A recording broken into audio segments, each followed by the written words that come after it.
Hi everyone, welcome to the first tutorial right here. I am Andler, I'm part of Bit, and here I'm going to make the first demo on this series of tutorials about tools that we commonly use. Right now I'm going to use a tool that we are going to implement for one of our products called MasterBots AI. Just is a pretty nice website which holds a lot of different bots with different roles and personalities, and pretty nice, really nice website. You can visit it. However, I'm going to talk about Wordware. Wordware is a tool in simple terms which helps you to have a set of prompts making a single task. So this tool is for bots that can do tasks for us. The idea here behind is to use this in order to enhance our productivity. With the help of bots and personalities, we can work on different things like administration, social media, etc. and else. So right now, right here, I am on. Here we have 3 projects. Here you can visit Wordware to see and find out more about this amazing tool. Right now I'm going to do a tutorial about how to use this tool, or basically to use a set of tools which each one will fulfill a step on the process. So at the end we will going to execute a final prompt script so we can have the final output. So right now I'm going to create a new project right here. Let's wait to create the project. So first of all, I'm going to start with the structure. So here we can create a new prompt, but I will start on the left side. We have the app folder. We can create different folders. I'm going to create 2. One will be for tools that I'm going to create, and the executors means that is the final prompt which have a set of tools to execute. So let's first focus on tools and let's create a new prompt. This new prompt, I'm going to relate it on tools. Hold on for a second. There we go. So this one first step, I'm going to put the number 1, and we're going to curate. My plan here is to achieve a tool that can create tasks on Trello. This set of prompts will first curate the content that we are given to the AI. In this case, I'm going to call summarizer curator. So this one will actually, we can put a description right here. So the summarizer.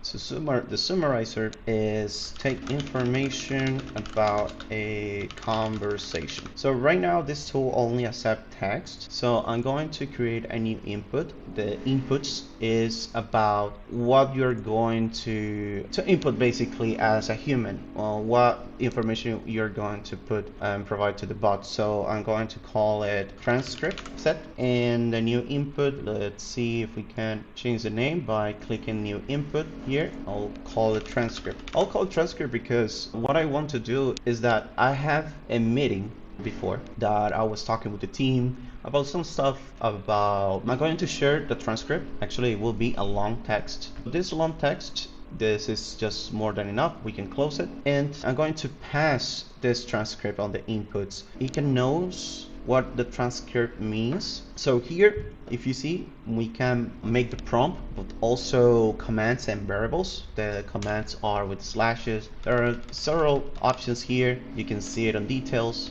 But right now I'm going to the simple way for now. So it's creating the prompt. So let me see.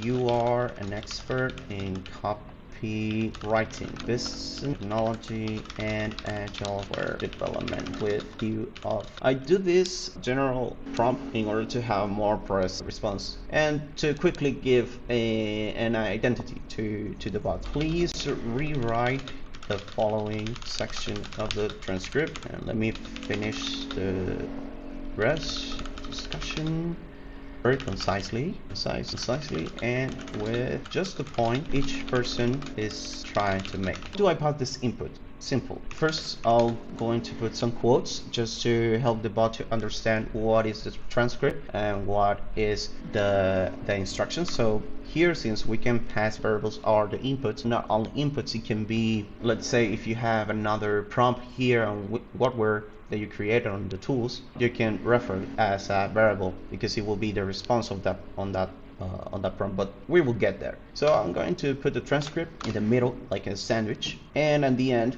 in the bottom, I'll give some extra commands and instructions like please pay extra attention to when each person mentions Trello. And this is key because on the transcript, obviously we have the whole conversation. So if we mention Trello or on the transcript we have next steps, bullet points, because there are some transcripts we may have like tools, for example, MeetGeek, which give you a transcript of what happened on a meeting and it will summarize you on bullet points the next steps on a call, which is really important, but also it's lacking on assigning these tickets on Trello or another Kanban board that we may have. So bullet points or topics and highlights. Also, this is very custom, but for now I'm going to focus for Trello to identify if the person wants to create a discussion item or to do item along with a title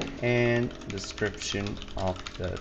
Right now we have the first part, the input, and the final part, the final instructions. Oops, let me bullet points, and that's it. But how do I call the AI? Okay, this is the cool thing. Here we can make a generation here, or we can just put the name right here. So I'm going to call like that. So by default it's targeting me GPT 3.5 Turbo 3.5. Yeah, 3.5. So in here on the right side we can see the name of this generation, the temperature. Actually I want to be a little bit consistent, not too much, and the generation type, if sentence, but I want full actually on this case. So since we are processing in transcript, it's important to have a high quality response. So in this case, I'm going to use 3.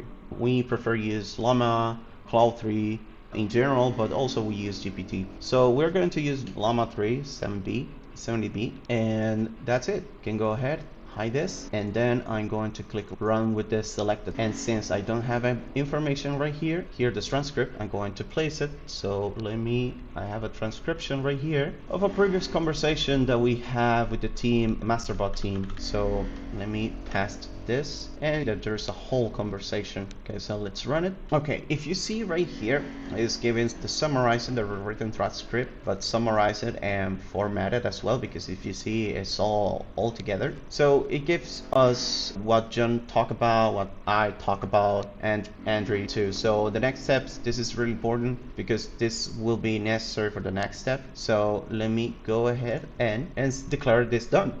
The first tool, but we're missing a lot of things. We're missing to know, okay, we talk about this, but we don't know what is the effort, what is the code about. We don't have that technical perspective of the conversation that we're talking about, because we can talk about anything, but we don't know maybe the architecture behind and how much it will cost. So we have to make up happen. It's important always for the AI to have this kind of context. So let me create another tool. This will be a new prompt called Code Architecture Summarizer, another QA. So this, what it does, it provide content about the architecture behind project on a code sample. What do we need here? Okay, one good practice on a project is to have a README. The README has a summary, a product design summary. It will have ideally the architecture behind, the dependencies behind, and code practices. That's something that we commonly do on our projects.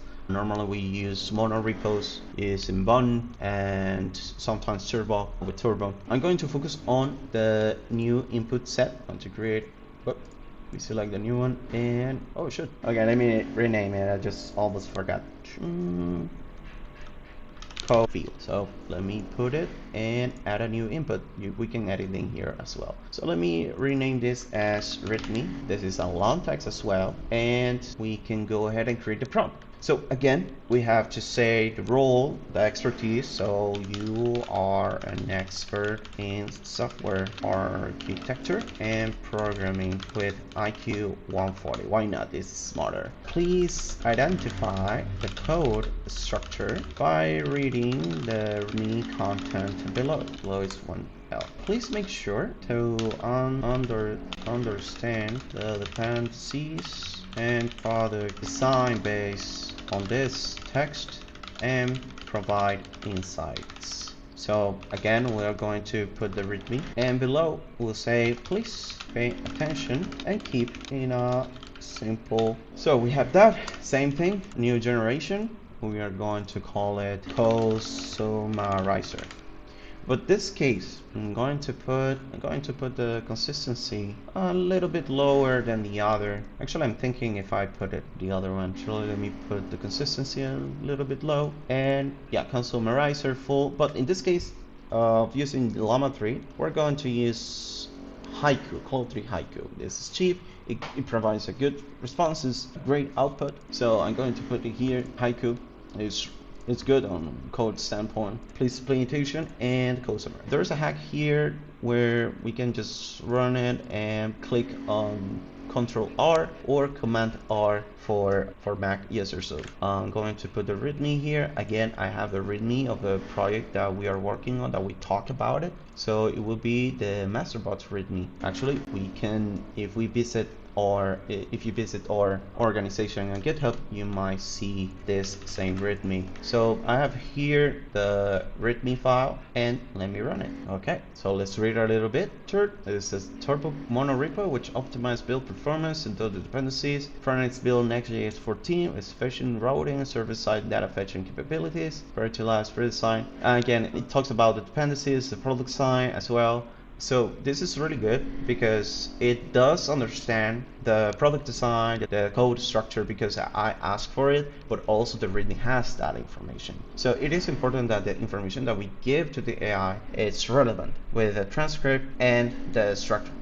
We are targeting to be able to allow more context, but the README, if has, it's really great. So I'm going to keep it this way. So let me close it. So this is the step number 2. We have right now the first curator, that we have the two curators. First one is the transcript summarizer. The other is the architecture summarizer and product design, just to understand and have a better context. So now we need sort of evaluator. Let me put an evaluator. So what this evaluator will do, it will evaluate the architecture, the app architecture script, the given conversation, and provide insight with estimates and difficulty level. This is really important when you create tickets, because you want to know the estimates, how long it will take a task, how difficult is a task. And by knowing what we talk about on the meeting and in the code context, we're pretty sure that we will nail it. So let's create actually 2 inputs. Why? Because it needs to evaluate the transcript and the README. Oh, sorry. So this is a long text again.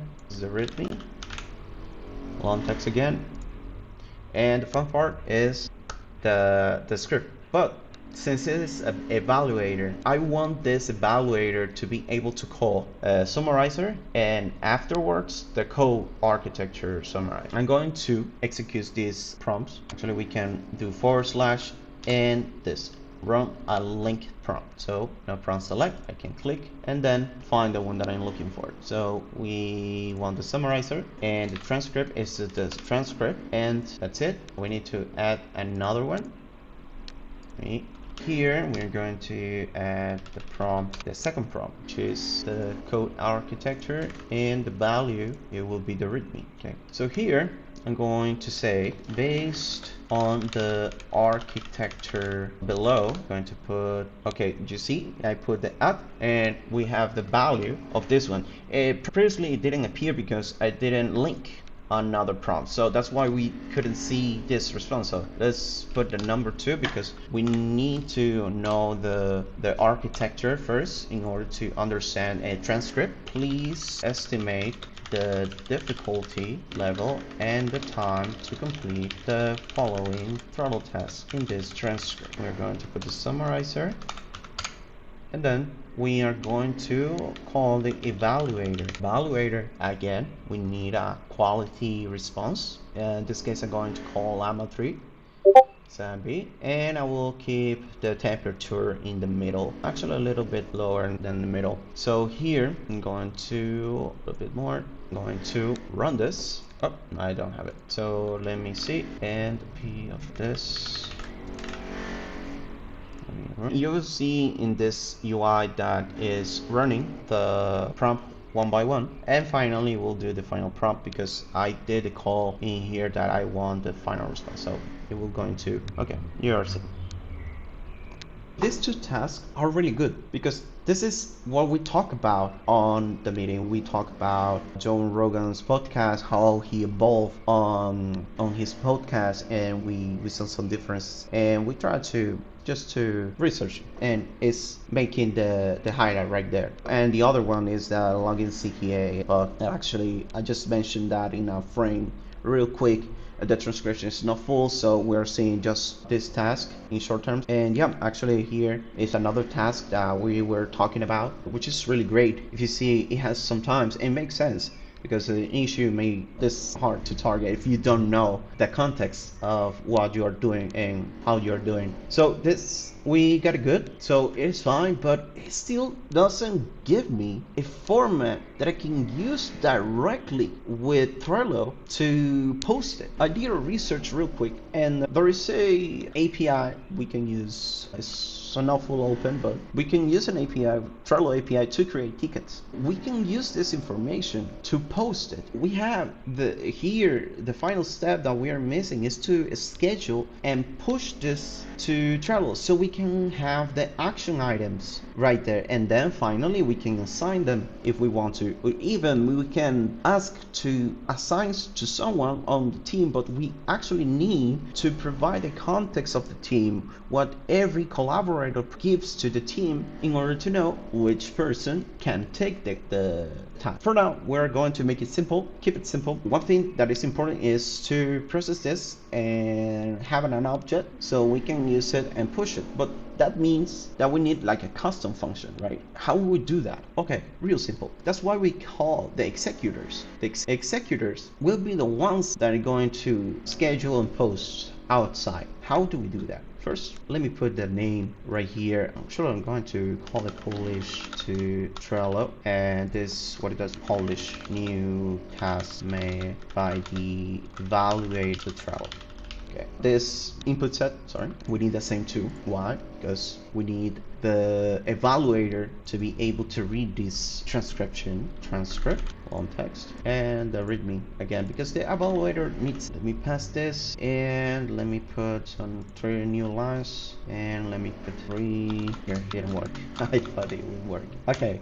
So let me put a prompt and put the evaluator, just the evaluator, because that's the one that we need. So we need first transcript, and then we need the read. Other doesn't matter in this case. Just on the evaluator does matter the order, because it's important to know that order for the AI. So order is very important. Based on the evaluation given, please provide a JSON object format to post to the Trello API. Make sure to have fields, title, description. I think we talk about hours. Something that I didn't mention is due date, but for the due date, we need a starting date. So the date of the transcription. So let's see if the AI can pull that up. So put evaluator, value, because as you see, we may have the summarizer response from the summarizer side, or the code summarizer response inside of the evaluator. So I actually need the response. So here, going to publish to Trello. This can be, actually let's try with haiku. With haiku, very consistent, because we just want an object. We just want an object that, actually let me put a little bit lower. It's just an object that we want to have just to push. And from what we receive from the evaluator, which has a high quality model, we are going to rely on that response in order to be able to subtract the object. Something simple that doesn't need too much creativity, just a clear indication, like this space, it was misspelled. So yeah. So right here we will have the answer, definitely, but we're missing to push it, right? So here the awesome thing is that you can create custom functions tools on the go on these prompts.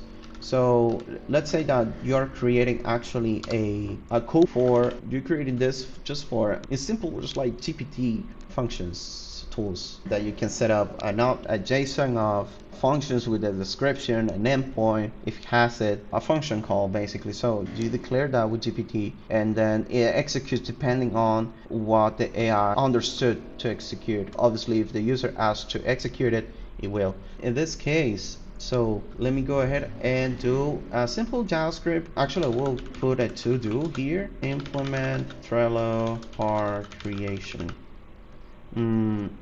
Okay, so for demo purposes, I won't go too far. Actually, I want to take the Trello object and I will have the value. This is amazing because you can have the value of this response right here. Why I can do it? Because it's after. If I try to hear the response for Polish Trello, I'm not able to because it's happening before. So that's why I'm able to see the response, the variable response here. I can do a JSON parse right here, but I want to keep it simple and I will put a console log that says Trello object. Let's put a new line, why not? 2 new lines, and we put the Trello object. I'm putting this right here because sometimes it may have an extra word. We just need to split the response. Normally that happens, so we need to digest the response, this AI response, to have a consistent object. But we will see the response, how it looks. Actually, let's run this. Again, I don't have the, so let me go ahead and second, I lost the transcript. So let me put it, technical issues. There we go. Transcript and the repeat. So let's run it. Oh, almost forgot. Here you can see on this website that we are having the responses in here, that this is for tech savvies. So let me sum this up. Perfect. Okay. So if you see, this is the extra word, JSON. Oh, where? No, it's not an extra word. We just need to see, we just need to digest the first part. If it's come to JSON, we just split it and take the other part, and obviously we remove this other part. This can be done with regex, where everything that is inside of these characters, we can take the object and then to process what we need to do. And if you see here at the logs, we have the object itself. So let me copy the string content and let me get there real quick. So I'm going to use VS Code just to show how it looks. So if we do on JavaScript this change, we just digest the object. That's the response. That's how, and I can pass this, I can move this. Actually, what is missing actually is the array, as you see. So it will give me an error if I try to implement this. What I need to do here is to improve a little bit the prompt. So let me go ahead and modify it a little bit. Title description, make sure to output the JSON object, and if multiple objects found, wrap it on an array. So let's run it again. Let me clean this up. It looks really great. Okay, that's cool. And if you see, it created 4 tickets this time. If you see, if it lost the description right here, maybe it's the lacking of description, as you see, because I'm seeing right here that it's not given the description all the time. So this is important. There are a lot of tools that you can use here. Actually, let me see if I can improve. So there's good things like repeat sections multiple times and the loop. So you can loop and you can set up how much you want to loop, and this loop will run a command on variables over and over. I can put Polish to Trello right here, but I won't do that. I won't loop, but it's ideal because not always the first response will give you the final response, the final output. It's good to have 2 to 3 variants of the output that you're looking for, just to see if it's applicable, if you can use one of them. So one of the things I'm going to do right now, since we have high is fine, but actually maybe it's the evaluator that is not creating this description. So let me level up the temperature a little bit to be more creative and see what happens. So let me polish again. Let me clean this up. So let me do this. Okay, perfect. So it was the temperature actually at the end after all, because we need to be creative on making descriptions. It's good to have that. actually. Create little ticket to research Joe Rogan's podcast. Add in new basic information about researching. Okay, that's fine. It can be improved. But actually, if you think about this, it accelerates the productivity. Why? Because you have a starting point with this, and you can use this ticket just to polish it at the end. At the end, we will need the human hand and eyes to polish anything that AI is doing right now. I think it's okay to do it, actually, to give our final touches, like an artist always giving some final touches, and their art is never done. We are never done in our art. For a starting point, this provides a really good way to be more productive and work along with it. Something that we want to do. Robots right now, you can do questions, you can do questions about anything that you're thinking of. You can actually log in and create your own chats. And yes, it's something that we are targeting to do at some point with this kind of tools, but it's an amazing tool, and right now it's out, and you can actually explore and see what advantages you can take on this. You can create content, you can help yourself to review something that you're coming to, anything task related. Is really great. I really love it. It's really amazing experience, to be honest, because it's hard, the process of having a conversation, making notes of everything, and then being aware of every detail that everyone talk about something. And on a human perspective, it's difficult. It's not impossible, but it's difficult to catch everything in a single call. Afterwards, you need to create these tickets and then to develop a Kanban board to organize and be more productive. That may take more time, more if you are a startup and you don't know that, and you are so tight on time because you have to deal with a lot of things at the same time. This really helps, definitely. But yeah, we can use it in our wherever we need to use it as a tool. Yeah. So this was Wordware, and I hope you like it. Any feedback, please let me know. I hope this tutorial is very useful for you, and I hope to see you on the next demo. See ya.